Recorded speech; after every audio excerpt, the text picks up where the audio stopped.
Hey everybody, so I had I'm sure a pretty obvious realization, epiphany, whatever you want to call it today. We are currently, and this is not it, this is me leading up to it, we are currently living in an absolute dystopia. There's no two ways about it. This is a dystopia. And see, what happens is the groups that kind of have come to control and rule, they have left an objective standard with us since the 40s as to what a dystopia would look like. And so therefore, anything less than that doesn't seem like one, does it? If it's not, Big Brother making you engage in the 3 minutes of hate as in 1984, then it's not a dystopia. If you're not getting fed people, called Soylent Green, then it's not a dystopia. But here's the truth. It's a gradual thing. And it's gradual in that by the time you realize, or if you can, realize that you're in one, it's too late. It's too late. Because here's what people do. They become accustomed to things really easily.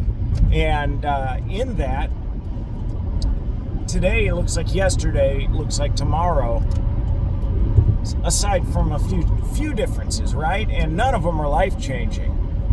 Not yesterday's changes, not tomorrow's changes. They're not life-changing. You can pretty much ignore them. But then, when you take stock of what's happened over the past 30 or 40 years, the world that you occupy is foreign. That's a dystopia. I mean, that's not a dystopia. We are in a dystopia. And look how little conscience people have nowadays. You've got people like, I don't even know, but there's those live streamers that record like a 12-minute thing with super high energy. Oh, I need you to press blah, blah, blah, blah. They're taking advantage of young children doing that. That's all it is.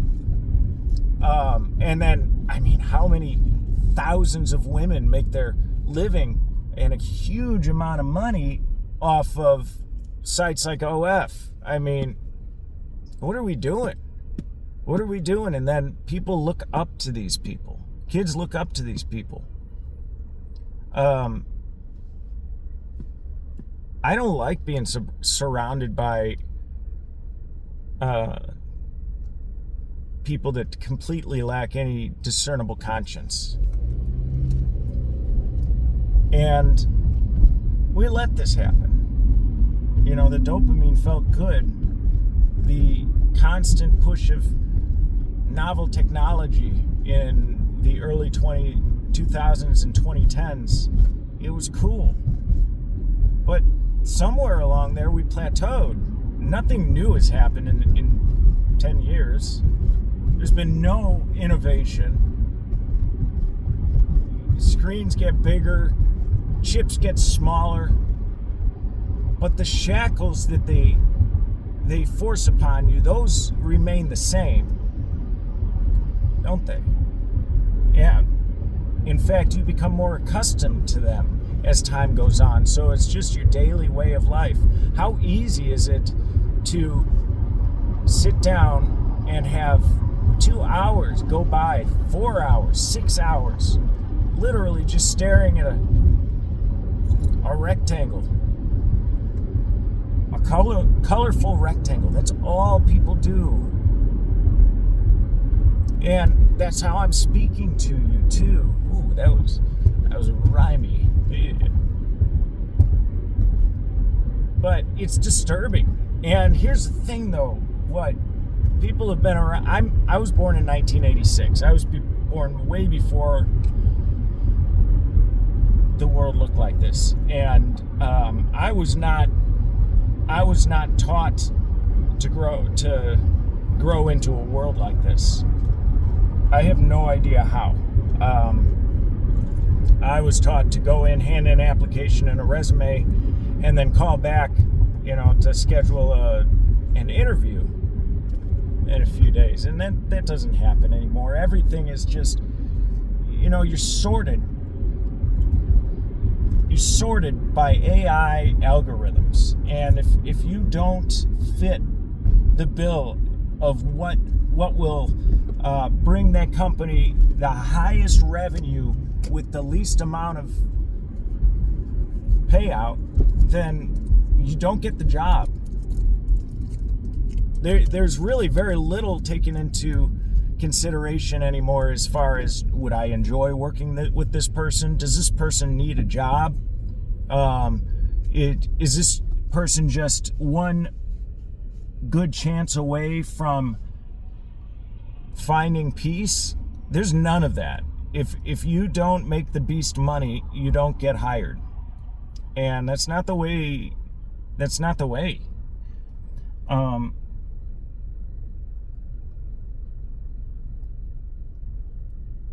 And then, so the problem is, I can see that because I saw the change. But that window of people like me that were around to see the shift is very small. It reminds me of the scene from Indiana Jones and the Raiders of the Lost Ark, when he takes the sandbag and then switches it out for the golden idol. That's what we've done. Or that's what was done, and now we just stare at a bag of sand that we think is a golden idol. They quickly subverted what was for what is, and the colors remain the same. The general structure of what we see remains the same. But everything about society has changed.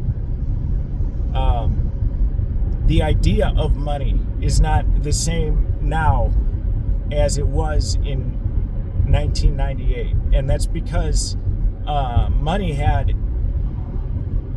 huge amount of value comparatively.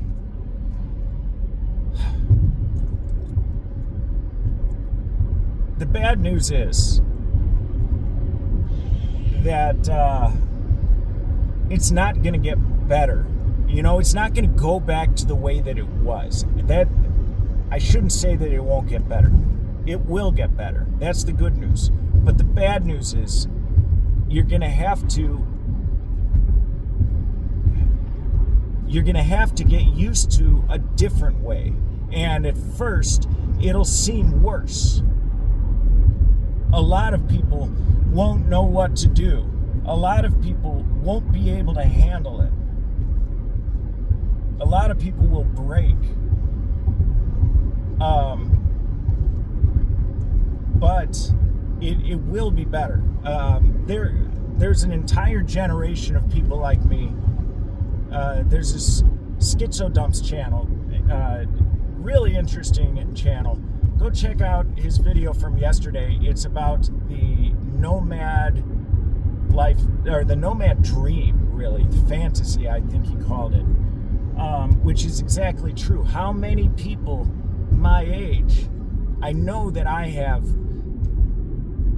as long as I've been alive, as long as I can form a cohesive thought, I've known that we're living in different times, even when I didn't have any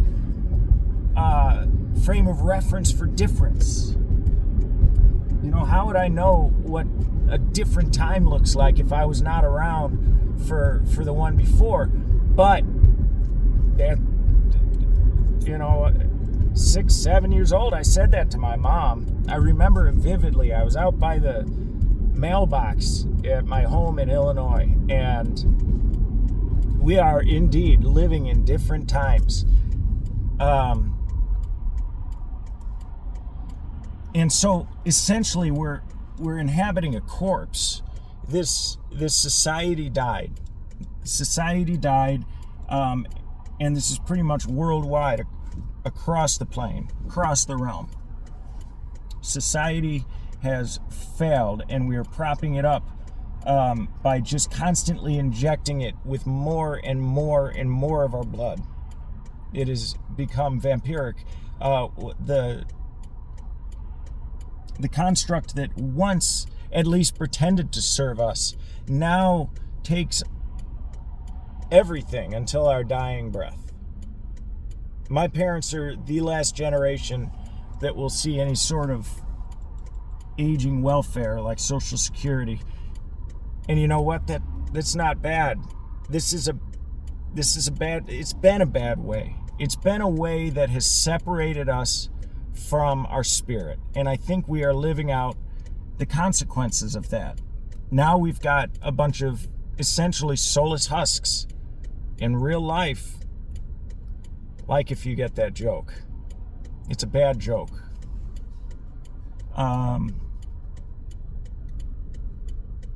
But there are many just husks around. They have either lost the ability to interact with their higher self, or they just lack it. And I'm not sure when that truly happened, because I think it was 2020 when it really went to the other side, so that there's no real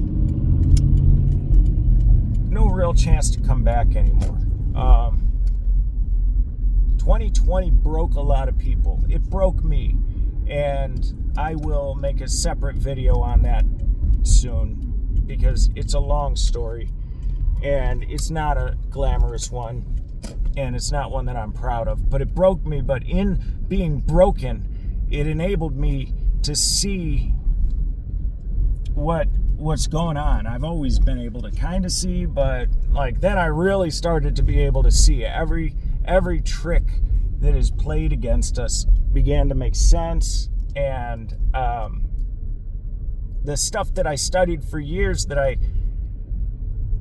wondered if it was true, hoped it wasn't, well, it turns out that it's pretty much all true. And not only are those so-called conspiracy theories true, but basically so is every single legend and myth, right? So, man, what I'm trying to get at is that the only way out is through. And the only way through is back to nature. What is so bad about living in even a mud hut? Why is that so horrible? I've done that. I've lived under a tarp in the forest. The only place that not having a house is bad is in the city. This city that is just cancerous. And every city is the same. There's spectacles, for sure, but spectacles aren't always good things, are they? In fact, the reason we stare usually is because it's some sort of freak of nature. And when I go from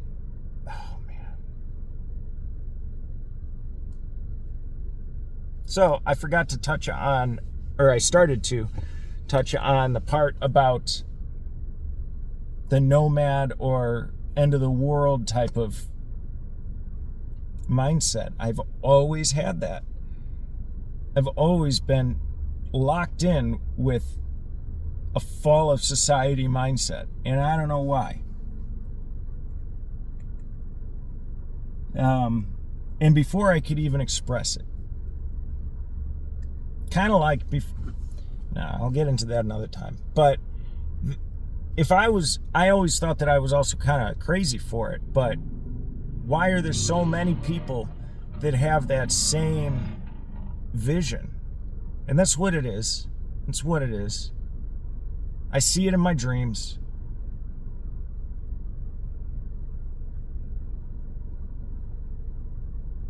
My daughter came to me last year for no reason, and I don't talk about stuff like this in front of them. Not to this level. She came to me last year and said she has visions. Not dreams, not nightmares, not scary dreams, not monsters under her bed. She came to me at 5 years old and specifically told me, Daddy, I'm afraid to go to bed because I see visions.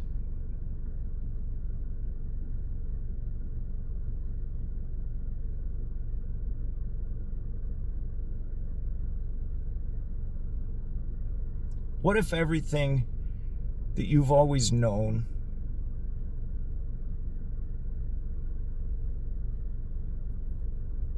and brushed off as just insane fantasy, what if it was true? And that's what I've kind of come to terms with over the past decade. And I don't want to come to terms with that because it's not a pleasant realization. It's not a pleasant confirmation. I want to be able to send my kids out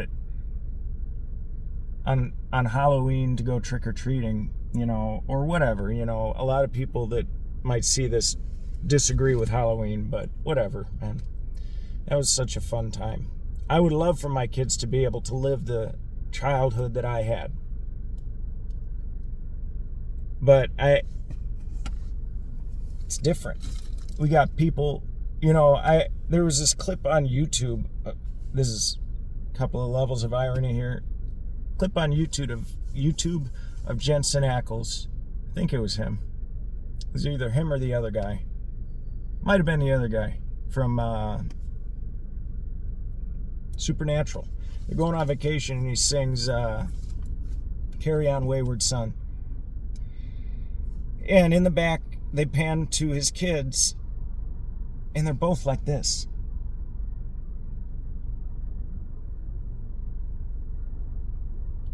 Now, I want you to consider what the image of a praying person looks like. Isn't that what we've always seen? What are we doing? We're praying to these things. We're praying to little black squares. This is sorry.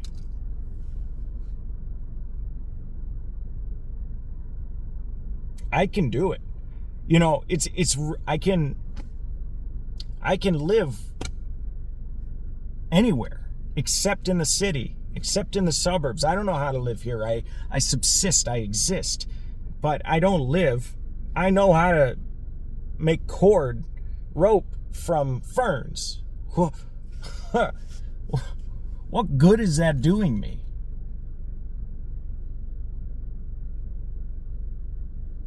I know how to get water from the ground without digging a well.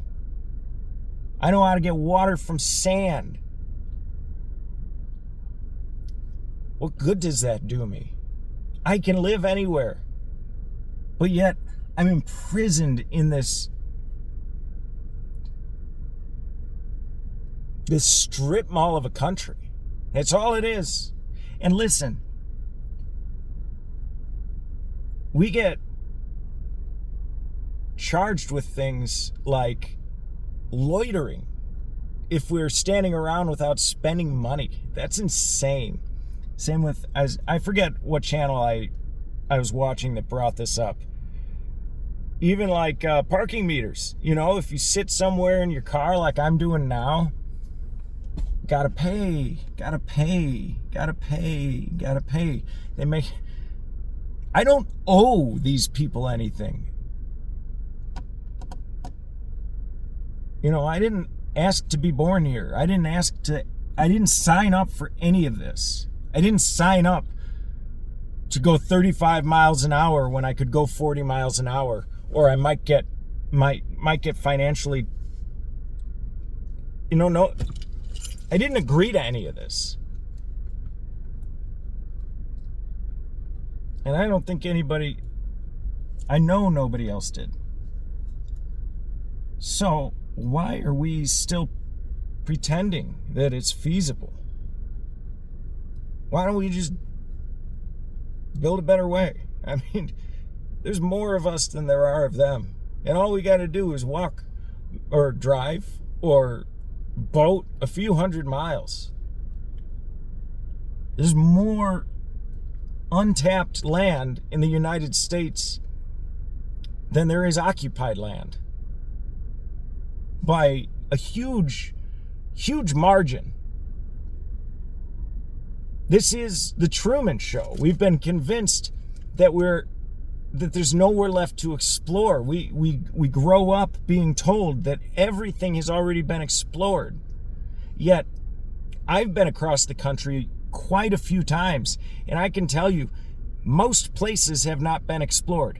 The amount of just outer space between cities and between civilizations is astronomical. Why? This is insanity.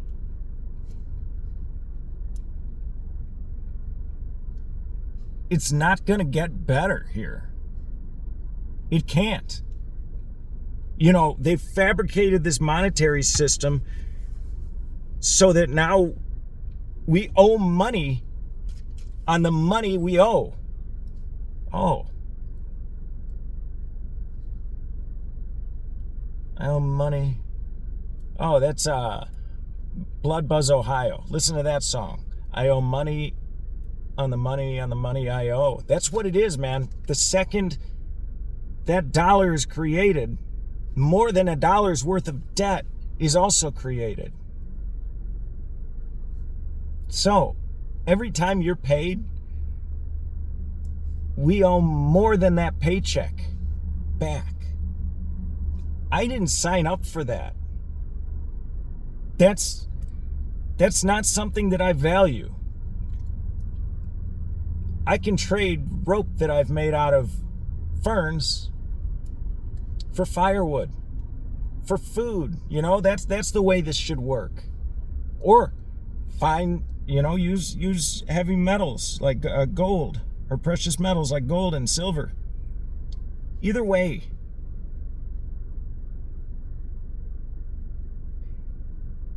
I think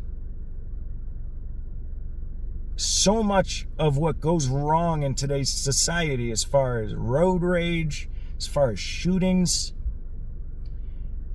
as, all of that, robbery, blah, blah, blah, blah, blah. I mean, all of the crime is because we are in a situation that is completely unnatural to be in. And it's becoming more and more unnatural by the moment. We can either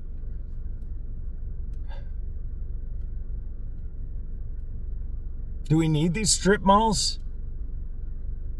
What do we need them for? Do we need these phones? Do we need iPads? Do we need computers? I know the happiest that I've ever been is sitting on a porch with my acoustic guitar, my 2 kids, and the night. Or sitting in front of a campfire as my food cooks on it. Why is that so hard to find these days? Why do I have to drive hundreds of miles to find a place where I can sleep outside, that's not a city? Why is that? Why can't I have a campfire in a public park? Why can't I do that? Why can't, to feed my family, and not like a playground park, you know what I mean, like a wilderness park, like a state park.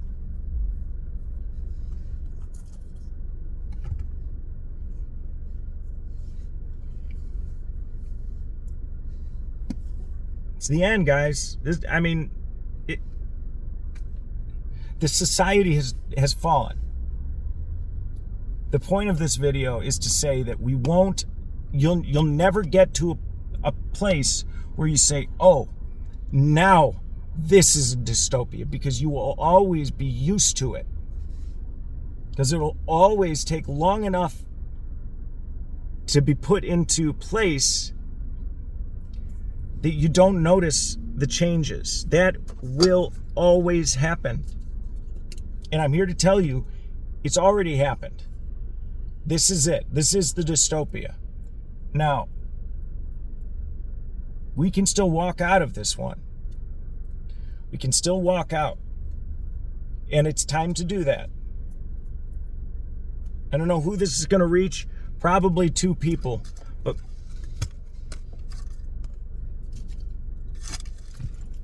one time I was rafting on the Suwannee River in, I guess, Florida or Georgia. And I had to get up and go pee in the middle of the night. And I had my headlamp on. And so I peed away from camp. And as I turned around, I looked down and there was a bunch of sparkly things on the ground. And I'm thinking, oh, cool. Like, you know, sand that has minerals in it, Hank Schrader. And so I bent down, and what do I see but the ground blanketed in these little tiny spiders, all with their eyes staring up at me. And the fun part is I was sleeping under a tarp that had about that much between the ground and the tarp. Luckily, I had a mummy bag, so what I did was I pulled it, zipped it all the way up, and this part got shrunk down to that, so I could just barely breathe out of my nose. And yeah, I lived, man. And the next day, you know what I did? I went rafting after breakfast, went another couple of 100 miles, and got to see a bald eagle swoop down in front of me. This world is so beautiful. Why are we in this ugliness? Let's get back to the beauty.